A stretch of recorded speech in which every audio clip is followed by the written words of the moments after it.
Halo, halo, halo, halo, halo. Selamat pagi, siang, malam. Ngomong gak ngomong, yang penting ngomong. Dari hal-hal yang gak penting, yang penting ngomong. Cekidot yuk. Hipertensi dan hipotensi, apa perbedaan dan apa persamaannya? Muah. Tentang persamaannya dulu, hipertensi dan hipotensi. Keduanya adalah gangguan pada tekanan darah di mana mengakibatkan masalah kesehatan, entah itu ringan ataupun berat. Nah, di sini keduanya sama-sama berbahaya, hipotensi dan hipertensi. Ya, habis ini kita akan bahas gejalanya. Apakah gejalanya sama? Ya, sama gejalanya, diantaranya yang paling umum aja ya. Saya ulas di sini. Pusing, sakit kepala, pandangan kabur, lemas, nyeri dada, sesak napas, jantung berdebar, sering mimisen dan mual muntah. Ini tandanya di kedua faktor hipertensi dan hipotensi itu sama ya, ditekankan sama, tapi ada ciri khas tertentu. Misalnya hipertensi itu mesti mimisen, kalau hipotensi mesti dia pingsan. Yang kedua, kalau hipertensi itu kebanyakan mual muntah dan nyeri dada. Kalau hipotensi sendiri, ini yang saya belum sebutkan, itu cenderung orangnya pucat dan dingin ataupun susah konsentrasi. Itu hipotensi. Nah, di sini kita sudah mengarah ke perbedaannya. Kalau hipotensi itu ciri khasnya mesti pingsan, susah konsentrasi, pucat dan dingin kulitnya. Kalau hipertensi sendiri itu cenderung kemimisen sama muntah-muntah. Jadi di sini bisa dipahami antara perbedaannya mungkin. Nah, di sini sudah paham kan? Ya, kita lanjut lagi ke perbedaannya. Kalau tensi rendah itu atau hipotensi itu 90/60, sedangkan hipertensi itu 140/80. Sedangkan hipertensi itu ada prehipertensi di mana tensinya di atas 120/80, kita ambil gampangnya saja. Dan 140/80 itu hipertensi tingkat 1, tingkat 2-nya 160/100. Di atas itu hipertensi emergensi atau hipertensi yang harus ditangani. Karena kenapa? Bisa menimbulkan gejala ataupun beresiko serangan jantung dan stroke. Nah, paham ya? Apa ada pertanyaan mungkin? Sampai sini mungkin ada yang ditanyakan? Mungkin kalau ada ditanyakan bisa tulis kolom komentar di bawah. Nah, sekilas info saja ini. Data dari WHO 2019 menunjukkan bahwa sekitar 1,1 miliar orang di seluruh dunia itu menderita hipertensi. Dan di Indonesia sendiri menurut dari hasil riset kesehatan dasar atau Riskerda tahun 2013 menunjukkan bahwa hipertensi di Indonesia sendiri itu 25% dari total penduduk Indonesia. Jadi 25% itu menderita hipertensi.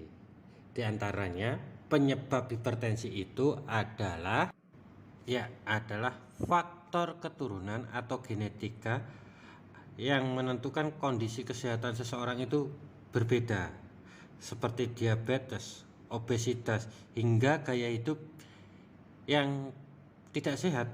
Misalnya jarang berolahraga, terlalu sering mengkonsumsi makanan tinggi garam dan lemak, jenuh, stres berlebih, serta sering merokok atau mengkonsumsi alkohol. Itu salah satunya menurut riset yang di Indonesia sendiri. Nah, apakah hal-hal tersebut bisa dihindari? Bisa, kalau kita ada kemauan untuk melakukan pola hidup sehat. Kuncinya hipertensi dan hipotensi itu di pola hidup sehat. Ya, pada paham kan? Pola hidup sehat itu enggak berbahaya kok. Dan apakah penyakit hipertensi dan hipotensi itu berbahaya? Iya, berbahaya. Tapi lebih berbahaya lagi pola hidup kita sekarang yang keren. Banyak pilihannya, mau kayak gimana, sakit apa juga bisa. Di sini sudah ada perubahan pola hidup kita. Jadi saya harapkan pola hidup kita yang dulu sehat itu tetap dijaga, jangan dijauhi. Cara menjaganya ya kita makanan 4 sehat 5 sempurna plus olahraga, tidur nyenyak.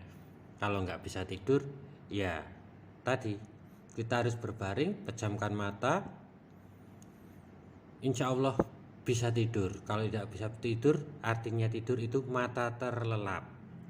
Ya, di sini paham semua? Paham ya? Saya harapkan paham lah. Yuk, kita tekankan lagi bahwa tidur itu tidak seharusnya 8 jam penuh, tidak. Tidur yang baik, kualitas tidur yang baik itu saat kita tidur walaupun 15 menit rasa capek, rasa ngantuk itu hilang. Itu yang dimaksud tidur yang sehat. Nah, sekarang untuk hipotensi sendiri itu banyak yang mengartikan hipotensi atau tekanan darah tinggi itu hal yang sepele, padahal hipotensi itu juga sama istilahnya sama apa ya, berbahayanya dengan hipertensi. Nah, salah satunya untuk mencegah, saya singgung lagi, adalah pola hidup kita. Ingat, pola hidup kita mencerminkan kesehatan kita. Nah, apakah hipotensi sendiri itu menjadi pertanda sebuah penyakit? Iya, itu adalah tanda awal sebuah penyakit. Seperti juga kita bahas di hipertensi, itu adalah tanda-tanda awal. Ya, kalau hipertensi itu cenderung larinya ke diabetes, penyakit jantung koroner, ginjal, dan lain-lain. Sedangkan untuk hipotensi sendiri itu cenderung ke penyakit aritmi dan gagal jantung. Terus ada lagi dehidrasi karena pendarahan, gangguan hormon, imunitas, dan masih banyak sih sebetulnya. Di antaranya yang paling mengkhawatirkan hipotensi itu apabila terjadi shock. Nah, keadaan shock itu yang dimaksud keadaan yang tidak sadar atau alergi yang kita sebut kayak yang di pertemuan pertama atau season kedua.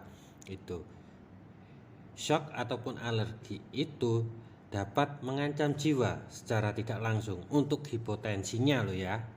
Nah, sedangkan kalau hipertensi apakah bisa menyebabkan kematian? Bisa. Karena kenapa? Jantung kita itu nggak kuat mengompa dengan kepekatan darah yang seperti itu. Akhirnya dipeksa terus, ditekan terus, terjadilah jantung koroner. Kalau nggak gitu, apa? Yaitu stroke. Adanya pendarahan di otak. Apakah hipotensi? Bisa? Bisa. Kalau hipertensi itu namanya pendarahan di otak, stroke pendarahan di otak. Sedangkan kalau hipotensi itu stroke karena kematian jaringan otak. Nah, bayangin, dua penyakit itu sama-sama tidak dirasakan, dan saat pun dirasakan itu sudah yaitu membahayakan jiwa. Jadi hati-hati tentang pola hidup. Ya, itulah penyakit yang disebabkan oleh gaya hidup kita. Sekarang cara mencegah hipotensi dan hipertensi itu seperti apa? Pola makan yang sehat seperti 4 sehat 5 sempurna. Rajin olahraga setidaknya 20-30 menit. Habis itu minum air putih yang cukup. Jaga berat badan yang ideal.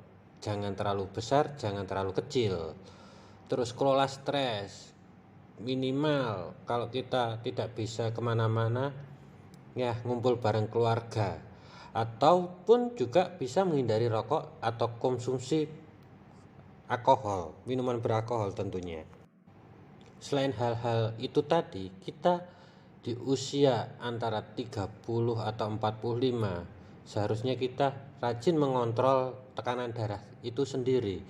Kan banyak online shop yang menjual tensimeter digital, kita bisa gunakan itu. Kalaupun tinggi ataupun merasa hal-hal yang janggal, ya kan, kita bisa kontrol ke vaskes lanjutan, vaskes tingkat 1 ataupun pelayanan kesehatan. Nah, itu yang bisa menyelamatkan hidup kita tentang bahayanya hipotensi dan hipertensi. Yup, sudah paham? Saya rasa sudah paham. Ya, saya akhiri perbedaan dan persamaan hipotensi dan hipertensi. Yang penting ngomong, ya kan, ngomong nggak ngomong, yang penting ngomong dari hal-hal yang nggak penting, yang penting ngomong. Wassalamualaikum warahmatullahi wabarakatuh. Ya, habis ini saya akan bahas apa sih shock dan apa sih keracunan itu, bahkan sampai ke alergi. Jangan lupa subscribe dan sebarkan ya. Dadah. Senyummu adalah cantikmu, yang sehat, yang bagus, yang ganteng rek.